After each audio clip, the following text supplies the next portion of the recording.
వచ్చి బెదిరిస్తే మీనాక్షి ఎక్కడుందో చెప్పేస్తా అనుకున్నావా? మీనాక్షి ఎక్కడుందో తెలుసుకోవటానికే నేను వాడి దగ్గర పంపించాను. మీనాక్షి ఎక్కడుందో వాడిని ఖచ్చితంగా చెప్తాడు. ఎందుకంటే అది నేను డీప్గా లవ్ చేస్తుంది కదా. సరే ఇదంతా వదిలి పదెళ్దాం. వెళ్దాం పద. నువ్వు తనకు సారీ చెప్పు, నేను ఐ లవ్ యూ చెప్తా. ఇప్పుడు సారీ చెప్పాల్సింది మీనాక్షికి కాదు, నీకు. అంటే చెప్పాలంటే అదో పెద్ద స్టోరీ, కానీ సింపుల్గా చెప్పేస్తా. యాక్చువల్గా నేను మీనాక్షిని లవ్ చేయలేదు, కానీ ఇప్పుడే తెలిసింది నేను లవ్ చేస్తున్నదే మీనాక్షినని. నా లైఫ్లో మీనాక్షి లాంటి అమ్మాయి వస్తే లవ్ చేయకపోవడానికి కారణం ఏంటో తెలుసా? నా లైఫ్లో ఒక లవ్వర్ ఉండటం, ఆ అమ్మాయే మీనాక్షి అవ్వడం. అమ్మతోడు నువ్వేం చెప్పావు నాకు ముక్క కూడా అర్థం కాలేదురా. కానీ నాకు క్లారిటీ వచ్చింది రే.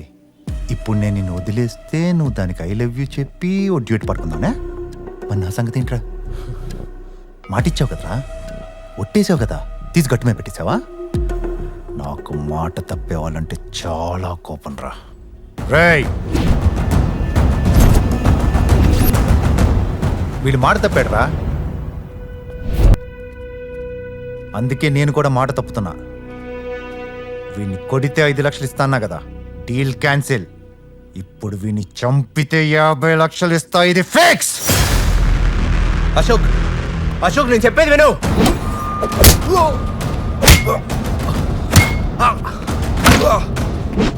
నీ అబ్బా ఆగండ్రా. అశోక్ నేను చెప్పేది విను.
నేను మళ్ళీ చెప్తున్నాను, మీనాక్షి నేను లవ్ చేయలేదు, కానీ నేను లవ్ చేసిన అమ్మాయే మీనాక్షి.